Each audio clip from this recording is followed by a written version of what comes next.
الحمد لله الذي لم يتخذ ولدا ولم يكن له شريك في الملك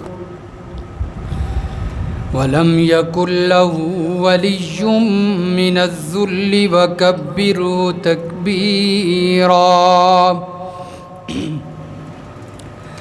أما بعد فأعوذ بالله من الشيطان الرجيم. بسم الله الرحمن الرحيم.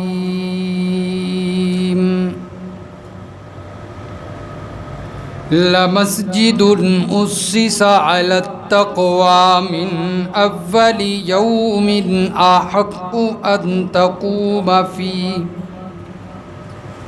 فيه رجال يحبون أن يتطهروا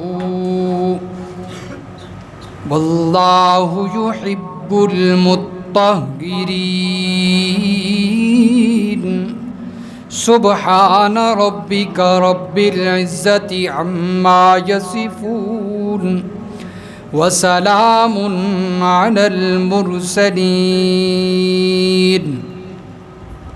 والحمد لله رب العالمين. اللهم صل على محمد وعلى آل محمد كما صليت على إبراهيم وعلى آل إبراهيم إنك حميد مجيد. اللهم بارك على محمد وعلى آل محمد كما باركت على إبراهيم وعلى آل إبراهيم إنك حميد مجيد.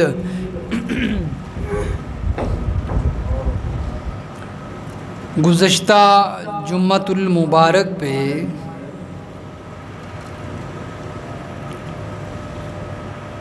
ہجرت کے اہم موضوع پر گفتگو ہو رہی تھی.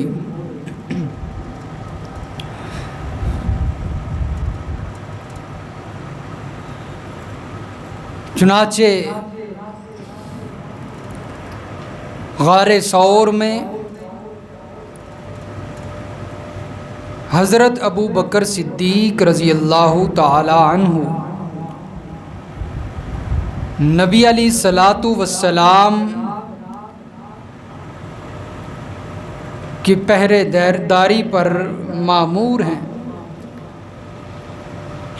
اور اپنی جان کی پرواہ کیے بغیر حضرت ابو بکر صدیق رضی اللہ تعالی عنہ آپ کی جان کی حفاظت فرما رہے ہیں. تھوڑی آواز کھولیں.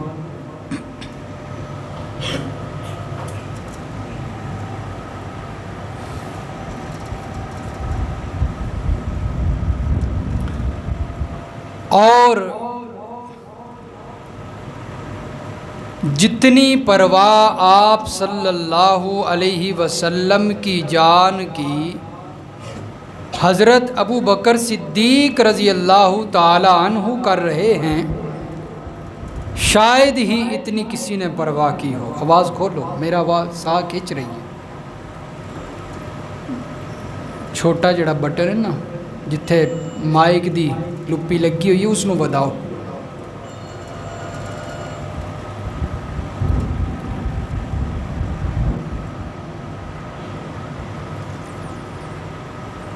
چنانچہ حضرت ابو بکر صدیق رضی اللہ تعالی عنہ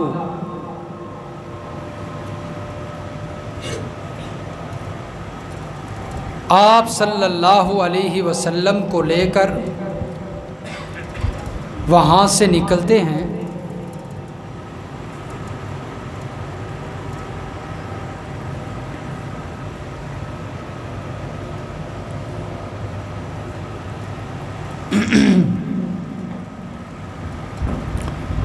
سفر شروع کیا.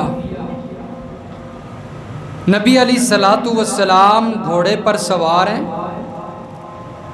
دو سواریاں ہیں، ایک پر آپ سوار ہیں اور پیچھے حضرت ابوبکر صدیق رضی اللہ تعالیٰ عنہ سوار ہیں، اور ایک پر حضرت ابوبکر صدیق رضی اللہ تعالیٰ عنہ کا غلام سوار ہے۔ اب سفر جاری ہے آگے مدینہ کی طرف۔ چنانچہ ادھر سے مشرکین نے ان دونوں ہستیوں کو ڈھونڈنے والے کے لیے انعام مقرر کر دیا ہے۔ اب لوگ آپ صلی اللہ علیہ وسلم کی تلاش میں ہیں، سفر جاری ہے۔ حضرت ابوبکر صدیق رضی اللہ تعالیٰ عنہ فرماتے ہیں کہ میں نے پیچھے مڑ کر دیکھا کہ ایک شخص بڑی تیز سواری کے اوپر آ رہا ہے جس کا نام سراقہ بن مالک ہے، اور نبی علیہ الصلاۃ والسلام پیچھے مڑ کر نہیں دیکھ رہے، مستقل اپنی سواری کو چلاتے جا رہے ہیں، لیکن مجھے آپ کی جان کی فکر لاحق تھی اور میں پیچھے مڑ مڑ کر دیکھتا۔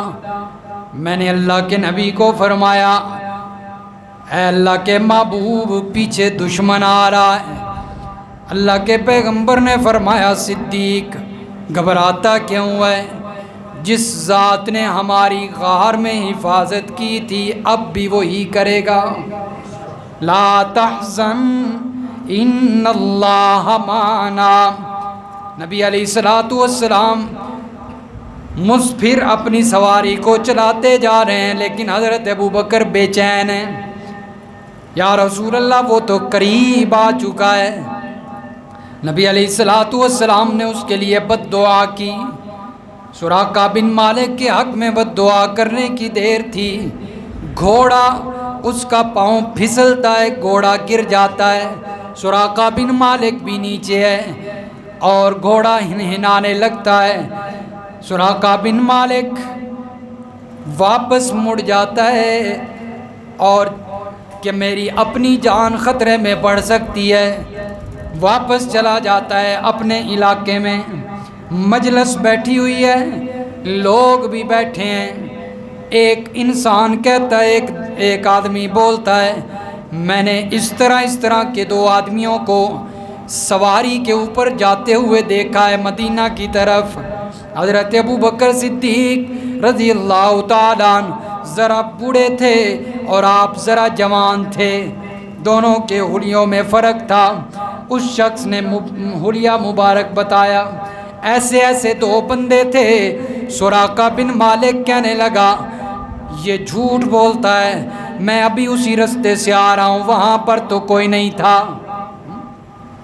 سراقہ بن مالک نے لالچ میں آ کر کہ میں دوبارہ بھی نکلوں گا اور دوبارہ ان کا پیچھا کروں گا کہ کہاں جاتے ہیں، تاکہ مجھے انعام مل جائے، انعام کا مستحق میں بن جاؤں۔ گھر آتا ہے، اپنی لونڈی کو کہتا ہے کہ میری سواری لے کر فلاں ٹیلے پہ چلے جاؤ۔ سراقہ بن مالک کی لونڈی سواری لے کر وہاں پر چلی جاتی ہے۔ یہ اپنے تیر اٹھاتا ہے، اپنا فال اٹھاتا ہے، اپنا بستر بوری، اپنا سامان رستے کے لیے اٹھا کر سفر شروع کرتا ہے۔ ٹیلے پہ جاتا ہے، وہاں پر وہ سواری موجود ہے، سواری لی، اپنی لونڈی کو واپس بھیج دیا اور تیز سواری پہ پیچھے چلا گیا جس طرف اللہ کے نبی جا رہے تھے۔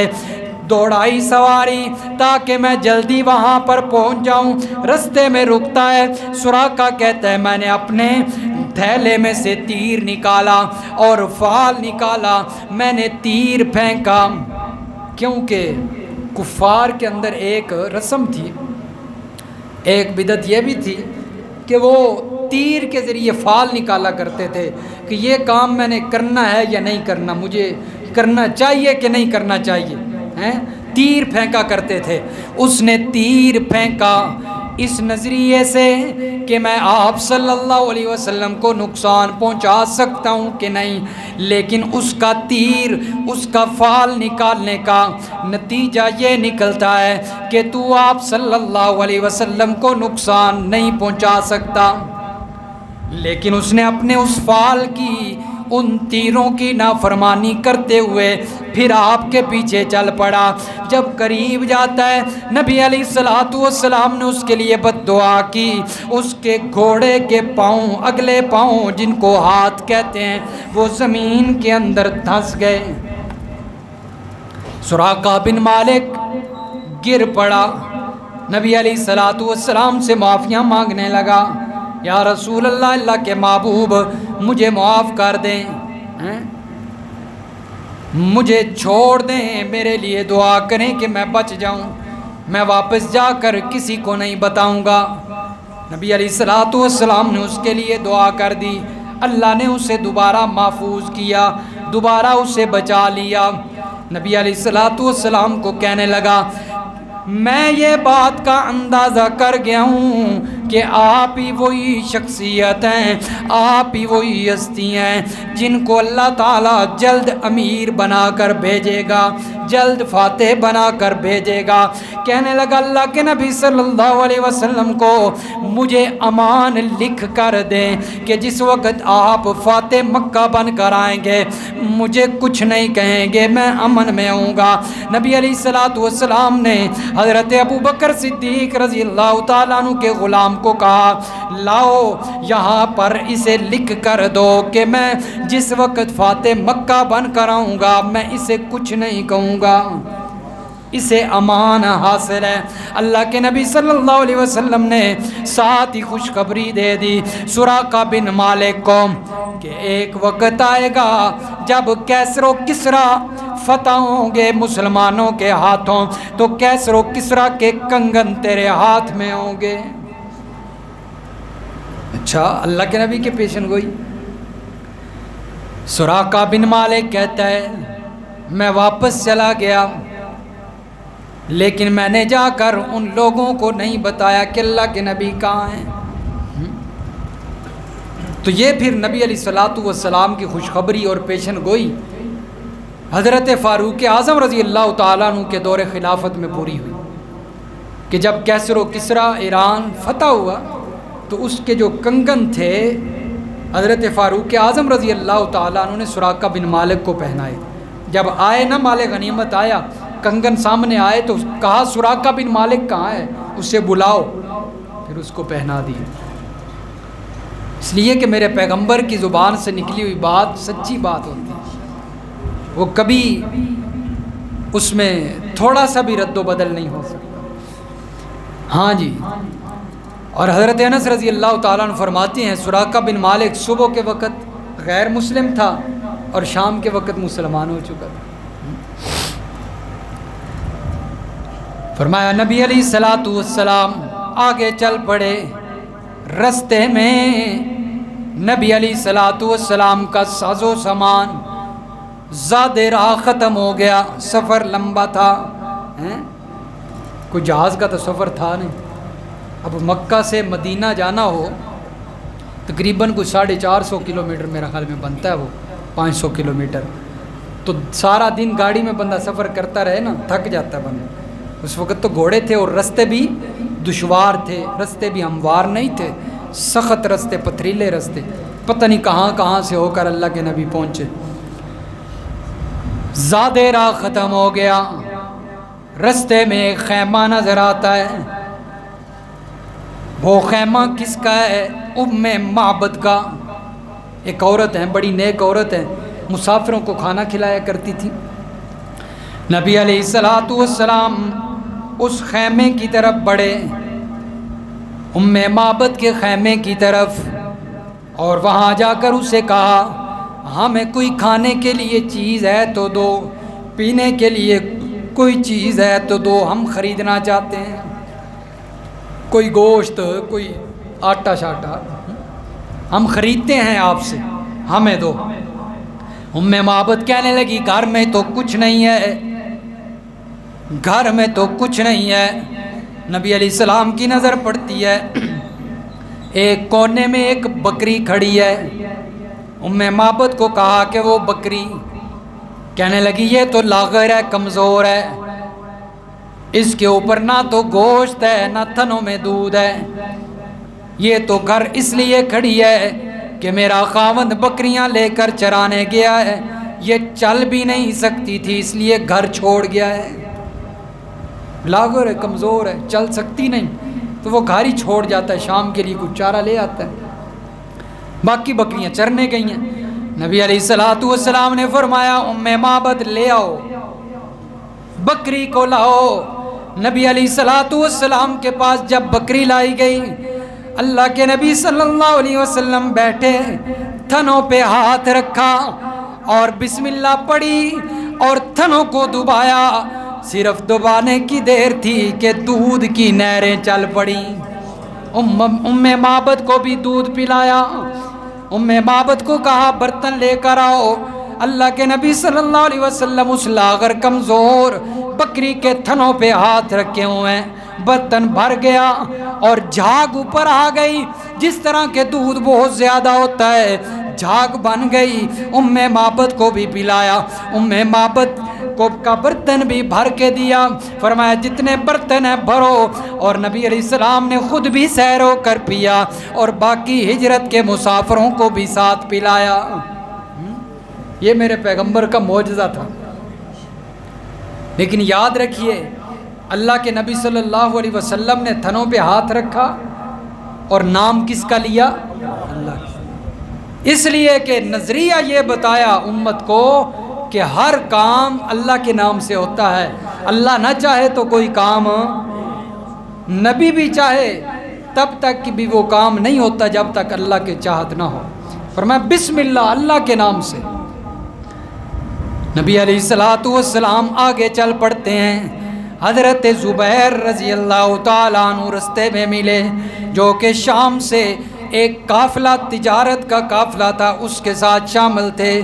انہیں پتا کہ نبی علیہ السلام ہیں، شاید انہوں نے پہلے دیکھا ہوا تھا، ساتھ حضرت ابوبکر صدیق ہیں، انہوں نے نبی علیہ السلام کو اور حضرت ابوبکر صدیق کو 2 سفید جوڑے ہدیۃً پیش فرمائے، ایک اللہ کے نبی کے لیے اور ایک حضرت ابوبکر صدیق رضی اللہ تعالیٰ عنہ کے لیے۔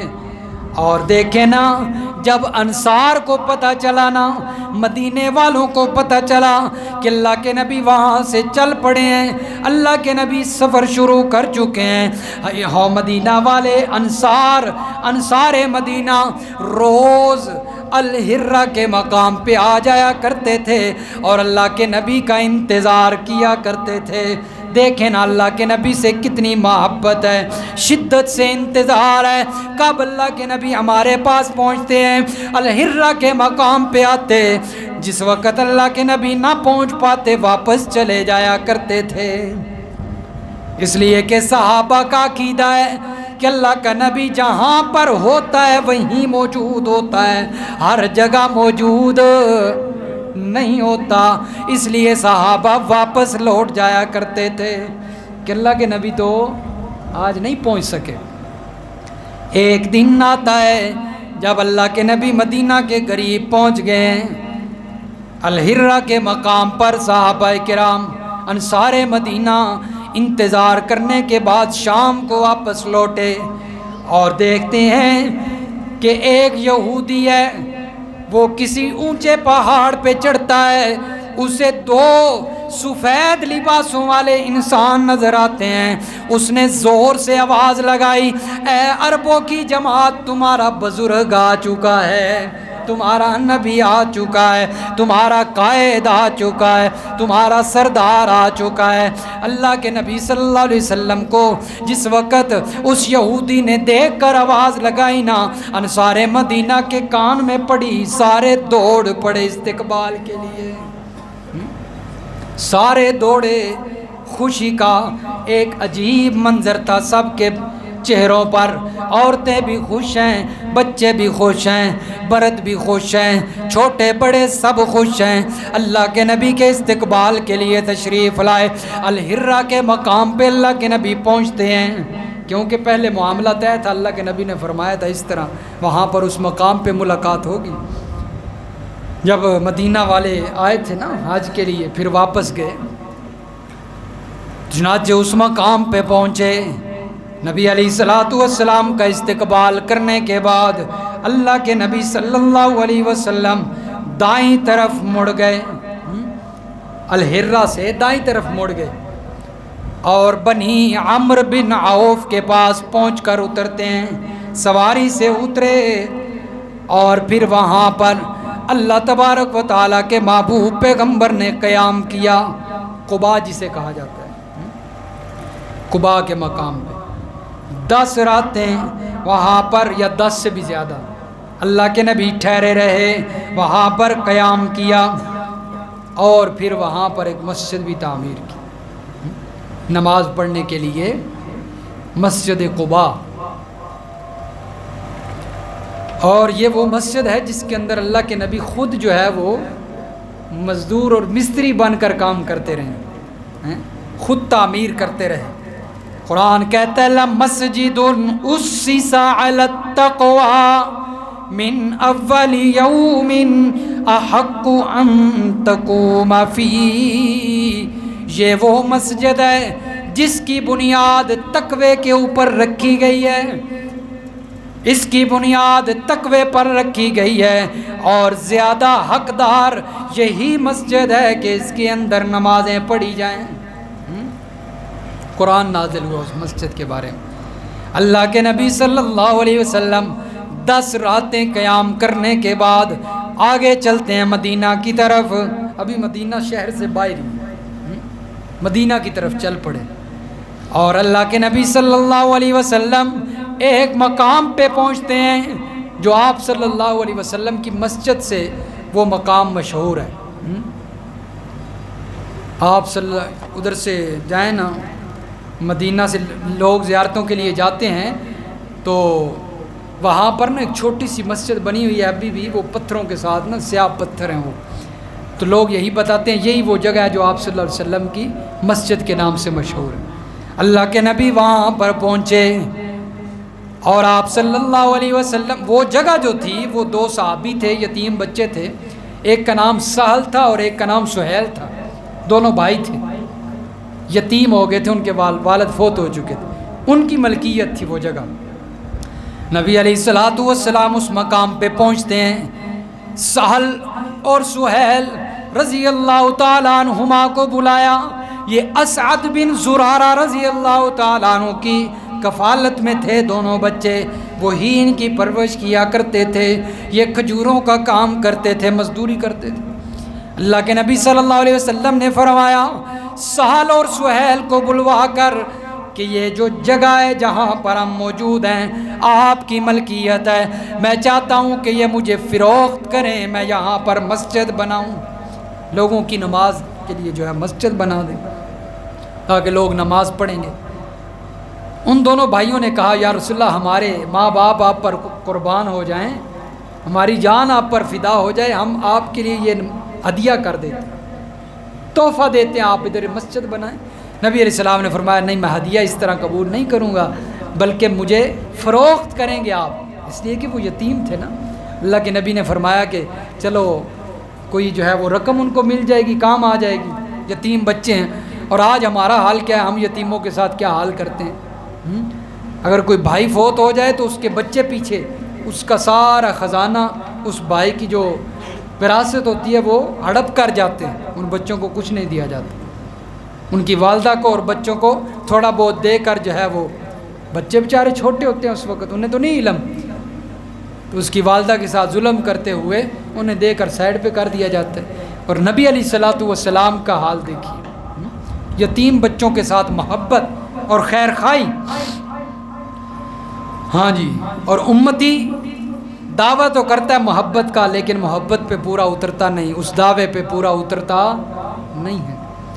محبت تو اس وقت پوری ہوگی نا، دعویٰ تو تب سچا ہوگا جب میرے پیغمبر جیسی خیر خواہی کی جائے لوگوں کے ساتھ، یتیم بچوں کے ساتھ، کمزور لوگوں کے ساتھ خیر خواہی کی جائے۔ اللہ کے نبی کی صفت تھی وہ کمزور لوگوں سے محبت کرتے، ان کے لیے کما کر ان کو کھلایا کرتے تھے۔ ہاں جی، فرمایا وہاں پر اللہ کے پیغمبر صلی اللہ علیہ وسلم نے مسجد بنائی۔ پھر اللہ کے نبی صلی اللہ علیہ وسلم چلتے ہیں مدینہ کی طرف، شہر کی طرف جہاں پر آبادی ہے۔ اللہ کے نبی صلی اللہ علیہ وسلم کی اونٹنی اور سواری وہاں پر رک جاتی ہے۔ لیکن جس وقت یہ جو جہاں مسجد بنائی نا، اللہ کے نبی جب یہاں پہنچے، مدینہ کے لوگ آیا کرتے تھے، استقبال کیا کرتے تھے، سلام دعا کیا کرتے تھے۔ جسے بھی پتہ چلتا کہ اللہ کے نبی آئے ہوئے ہیں، وہ جاتا سفر کر کے اور اللہ کے نبی کو مل کر آیا کرتا، زیارت کر کے آیا کرتا۔ نبی علیہ الصلوۃ والسلام بیٹھے ہوئے ہیں، حضرت ابوبکر صدیق کھڑے ہوئے ہیں، اور لوگ آتے ہیں سلام کر کے چلے جاتے ہیں۔ حدیث میں آتا ہے کہ بعض لوگ تو حضرت ابوبکر صدیق کو نبی سمجھ لیا کرتے تھے، کیونکہ اللہ کے نبی بیٹھے تھے نا، حضرت ابوبکر صدیق کھڑے تھے اور عمر میں بھی بڑے تھے، تھوڑا جو ہے وہ بڑھاپے میں تھے، بزرگ نظر آتے تھے، اس لیے لوگ سمجھتے کہ شاید یہی اللہ کے نبی جنہوں نے پہلے دیکھا نہیں تھا اللہ کے پیغمبر کو۔ چنانچہ حضرت ابوبکر صدیق رضی اللہ تعالیٰ عنہ نے چادر مبارک اپنی جو ہے وہ اتاری اور نبی علیہ السلام کے اوپر سایہ کر کے کھڑے ہو گئے، تاکہ لوگوں کو پتہ چل جائے کہ اللہ کے نبی یہ بیٹھے ہیں۔ دیکھیں حضرت ابوبکر کو کتنا احساس ہے رضی اللہ تعالیٰ، ہر موقع پہ ہر مقام پہ نبی علیہ السلام کا احساس۔ فرمایا نبی علیہ الصلوۃ والسلام آگے چلے اور سواری ابو ایوب رضی اللہ تعالیٰ عنہ کے گھر کے قریب بیٹھ گئی۔ اللہ کے پیغمبر فرماتے ہیں انشاءاللہ ہماری یہی منزل ہوگی۔ فرمایا یہاں سے کس صحابی کا جو ہے وہ گھر قریب ہے؟ ابو ایوب رضی اللہ تعالیٰ عنہ فرمانے لگے یا رسول اللہ ہمارا گھر قریب ہے، تشریف لائیے۔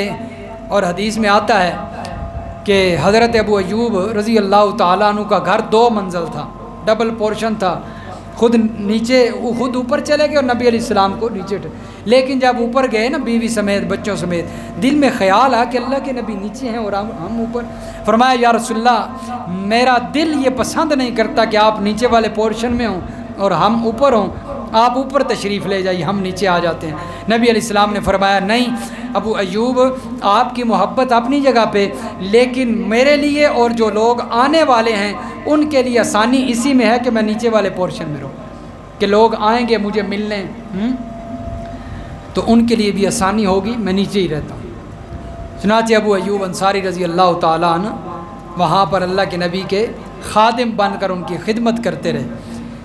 اب باقی بھی جو صحابہ کرام مدینہ کی طرف ہجرت جنہوں نے شروع کی تھی وہ بھی آنا شروع ہو گئے، اور نبی علیہ الصلوۃ والسلام نے ڈیوٹیاں لگانا شروع کر دیں۔ حضرت مصعب بن عمیر پہنچے، حضرت عبداللہ ابن ام مکتوم رضی اللہ تعالیٰ عنہ ہیں، ان دونوں کی اللہ کے نبی نے ڈیوٹی لگائی کہ آپ لوگوں کو قرآن سکھایا کریں گے، آپ لوگوں کو قرآن سکھایا کریں گے۔ باقی اصحاب پیغمبر بھی آہستہ آہستہ آنا شروع ہو گئے، حضرت عمر فاروق بھی آ گئے، ابو ہریرہ بھی آ گئے، باقی جتنے صحابہ مکہ سے ہجرت کے لیے چلے تھے سارے آ گئے مدینہ کی طرف، سب کے لیے حکم تھا ہجرت کا۔ چنانچہ مدینہ کے اندر جو ہے یہ سارا جو ہجرت کا سفر تھا آپ کے سامنے تفصیل سے بیان ہو چکا۔ نبی علیہ الصلوۃ والسلام مدینہ میں پہنچے، پھر وہاں پر جو ہے مزید لوگ مسلمان ہوتے چلے گئے۔ حضرت عبداللہ ابن سلام رضی اللہ تعالیٰ یہودیوں کے بہت بڑے عالم ہیں، ان کو پتہ چلا کہ اللہ کے نبی تشریف لے آئے ہیں، اللہ کے پیغمبر صلی اللہ علیہ وسلم کے پاس جاتے ہیں۔ اللہ کے پیغمبر کو دیکھا، گفتگو ہوئی، اللہ کے نبی صلی اللہ علیہ وسلم کے ہاتھ پر بیعت کرتے ہوئے کلمہ پڑھ لیا۔ یہودیوں کے بہت بڑے عالم تھے، بہت بڑے عالم تھے، کلمہ پڑھ لیا، مسلمان ہو گئے۔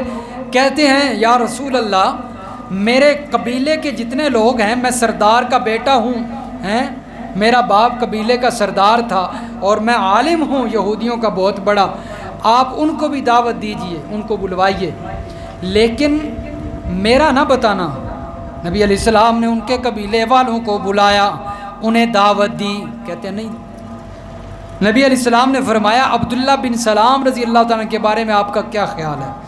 کہنے لگے بہت اچھا آدمی ہے، ہمارے سردار کا بیٹا، اس کا والد ہمارے سردار تھا، اور ہمارا بہت یہودیوں کا بہت بڑا عالم ہے، ہمارا راہبر ہے، عالم ہی راہبر ہوتا ہے نا، ہماری رہنمائی کرتا ہے، بہت اچھا آدمی ہے۔